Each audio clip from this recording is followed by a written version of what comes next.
की क्रिया के माध्यम से सिद्ध गुफा आश्रम को चुना और महाप्रभु जी के जितने भी बालक हैं उन सबको ये सौभाग्य मिल रहा है। जो बांटा जाता है उसको प्रसाद कहते हैं और जो बटोरा जाता है उसको विषाद कहते हैं। हमारे सिद्ध गुफा आश्रम का एक नियम है कि हम लोगों ने कभी भी अपने योग कार्यक्रम को कभी भी पैसा लेकर के नहीं किए। हम तो ये संतों का प्रसाद, महाप्रभु जी का प्रसाद मान करके और समाज की सेवा कर रहे हैं। जिस समय पर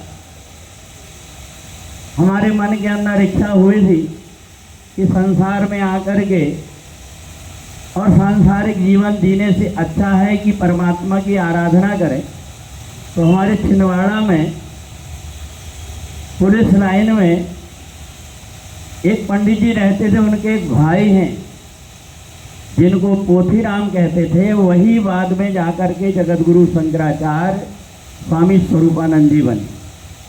और जब मैं उनके पास में गया, जाकर के उनसे कहा कि मेरे जीवन में ऐसी इच्छा है कि मैं साधना करना चाहता हूँ, तो उस समय ज्योतिषपीठ महाराज जी ले जाते थे और मेरे मन के अंदर ऐसी इच्छा होती थी कि ये वैभव से दूर रह करके महाराज जी के साथ में रहने में काजू, किशमिश, बादाम, बहुत सारी चीज़ें खाने को मिलती थी।